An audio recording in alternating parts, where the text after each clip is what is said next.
Good afternoon, ladies and gentlemen. Welcome back to the channel. I hope that you're doing well, feeling great today. It is a super windy day outside. I just started noticing rather, all the leaves are just blowing around. I'm hearing the wind and tree branches whip against the side of the home.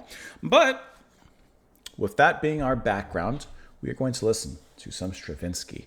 We're going to listen to Ebony Concerto here from Stravinsky. Let's see, we are listening to this because it was suggested and sponsored by Alan. So Alan, thank you so much for the suggestion, and thank you so much for the support as well. I also see that this had been suggested by R. Gray, Peter Johnstone, Paris Simmons as well. So thank you guys as well for the suggestion. Obviously, we've covered a little bit from Stravinsky. But we're going to go ahead and dive on into this one. So let's go ahead and dive. We're pulling up the video right now. Here we go.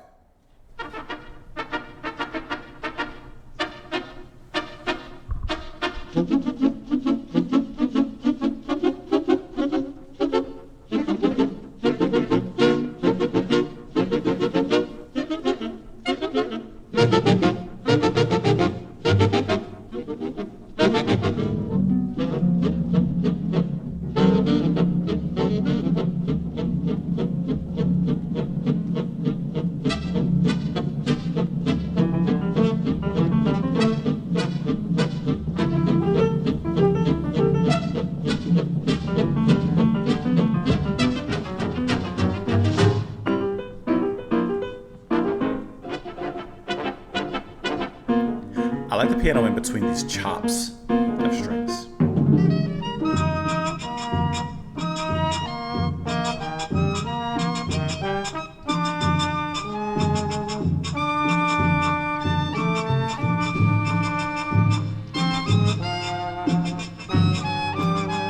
It's an interesting rhythm, percussion.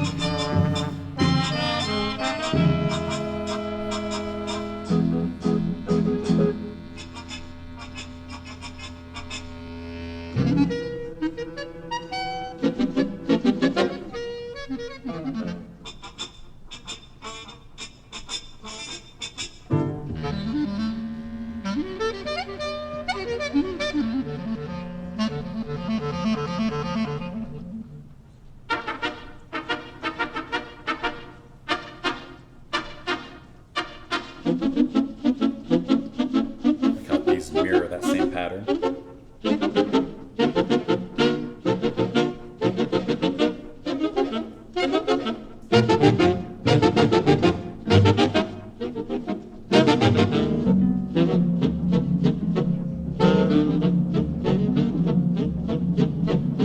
Is that harp behind there now?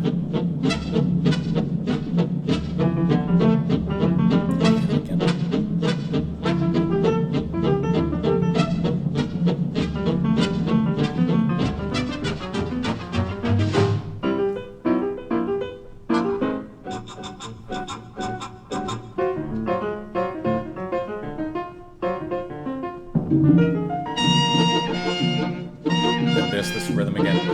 Going back and forth between those two motifs.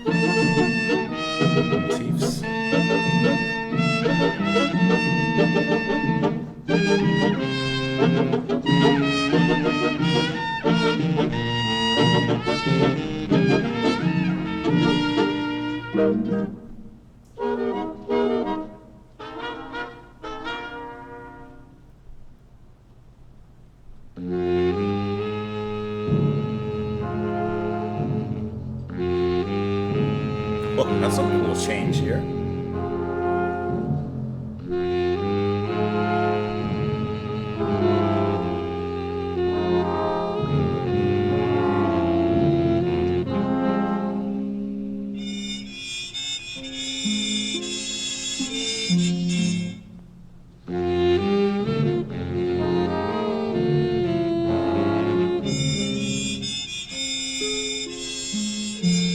A little bit of harp behind it.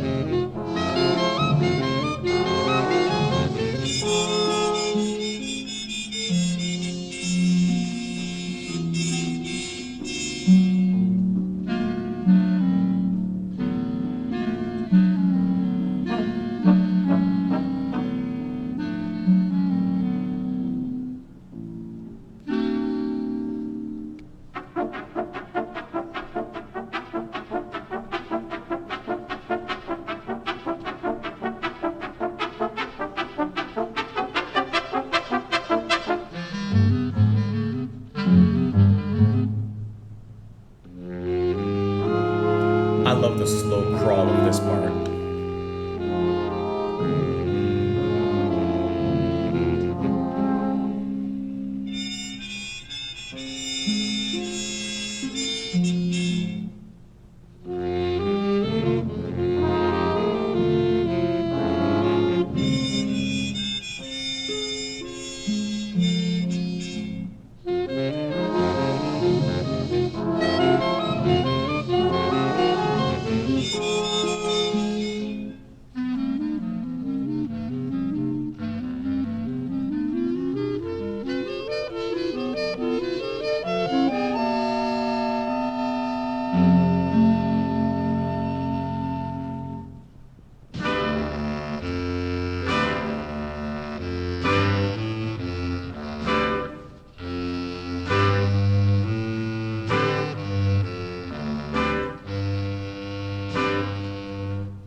The time signatures on here are so hard to follow.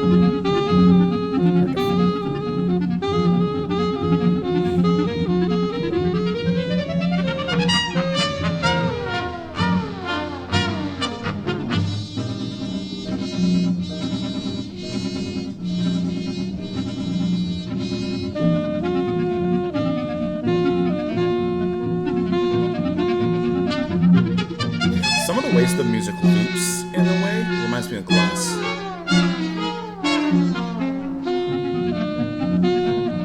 Like this particular melody, I don't know what it is, but there's something about it that reminds me of Philip Glass.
You know, when I hear music like this and it's Stravinsky, this is not the type of music that I associate with Stravinsky. This isn't like what I think.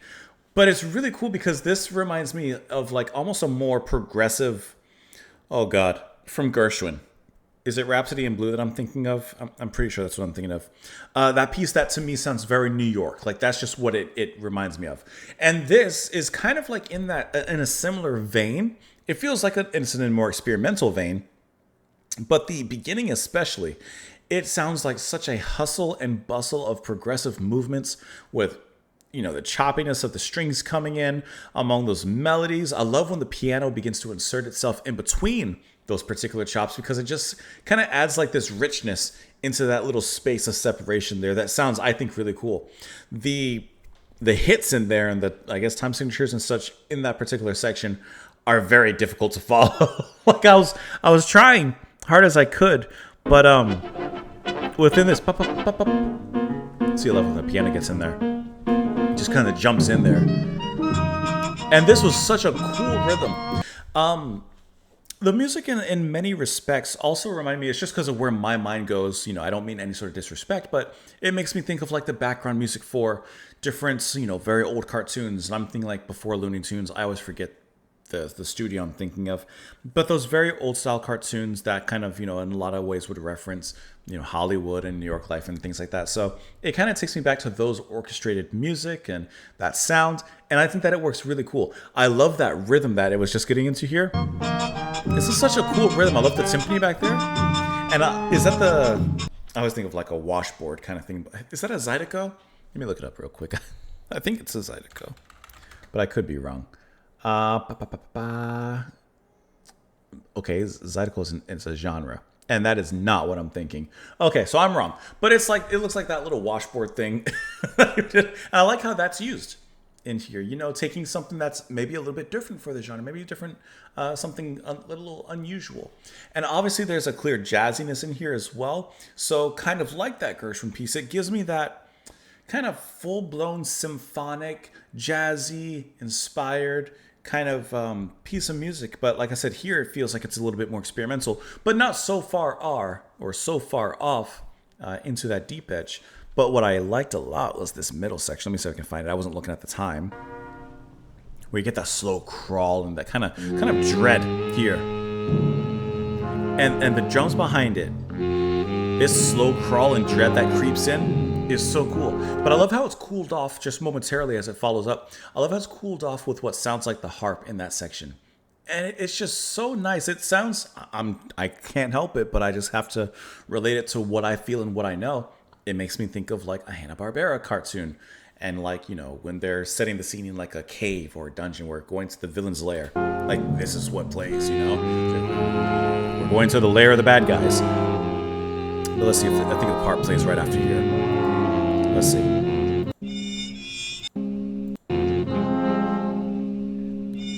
It wasn't at that part, huh? It comes in at some point, though. Maybe it's right there. Maybe. I don't know. Somewhere in there. But I thought that this whole section here, for however long it went on, was just really cool with that slow crawl of music. And then in the end, it kind of combined this slow crawl with a little bit of a faster momentum. As we kind of got back to that more rapid pace here. It's just very playful here at this particular point. I think that this was a cool little piece of music. Let's check out some of the information on here, shall we? It's a musical composition by Igor Stravinsky, commissioned by jazz musician Woody Herman and completed in 1945. It is one in a series of compositions requested by Herman for solo clarinetist and jazz ensemble, and dedicated to Herman. All right, let's see. Stravinsky's engagement with jazz dates back to those closing years of the First World War. The major jazz-inspired works of that period being L'Histoire du Soldat, The Ragtime, blah, blah, blah, blah, blah. Although traces of jazz elements, especially blues and boogie-woogie, can be found in his music throughout the 20s and 30s, it is only with this particular concerto that Stravinsky once again incorporated features of jazz into a composition of a far-reaching scale. The title was originally suggested to Stravinsky by Aaron Goldmark, who had negotiated the commission, suggested the form it take. The composer explained that his title does not refer to the clarinet, as might be supposed, but rather to Africa, because the jazz performers I most admired at the time were Art Tatum, Charlie Parker, and the guitarist Charles Christian. And blues meant African culture to me. I love that. The original blurb, published with the score, says that Stravinsky had been so impressed with recordings of the Herman Band, such as Bijou, Goosey Gander, and Caledonia, that when asked, he agreed to write a piece for them with a solo clarinet part for Herman. However, according to Herman's trumpeter and arranger, this story may be somewhat embroidered. It goes on from there. Once having accepted the commission, Stravinsky decided to create a jazz-based version of Concerto Grosso with a blues as the slow movement. If he had not previously heard them, he now listened to recordings of the Herman Band and went so far as to consult a saxophonist in order to learn how the instrument is fingered. I like that. Like, learn from the experts. Bring in someone and truly understand the music. Herman found the solo part frighteningly difficult and did not feel that Stravinsky had really adapted his writing to the jazz band idiom. Instead, he wrote pure Stravinsky, and the band did not feel at all comfortable with the score initially. After the first rehearsal, at which we were all so embarrassed we were nearly crying because nobody could read, he walked over, put his arm around me, and said, "Ah, what a beautiful family you have." That's awesome. I love that so much. Here's the different movements, of course, recordings as well, and apparently there's a ballet. Choreographer Alan Carter sets the Ebony Concerto to a ballet titled Feuilleton. And it goes on from there. Do you think we can find a little bit of that? Ebony Concerto. Let's see if we can find a little bit of that. Ballet. That's not it. That's not it. I'm looking specifically for the ballet. That's not it. That ain't either. And that's definitely not it. Okay, so perhaps not. I've found different people doing their own interpretations of it, but I'm specifically looking for the one that we just read about, but I don't see that at all here. Let's look at some of the comments.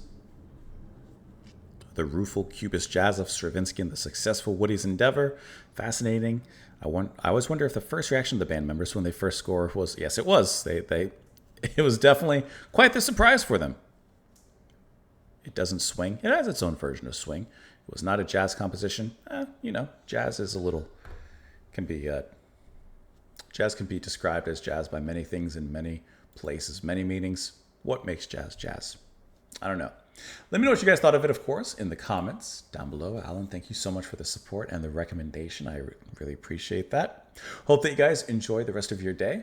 Thank you as always for coming by, swinging on through, and I will see you all later. Bye, guys.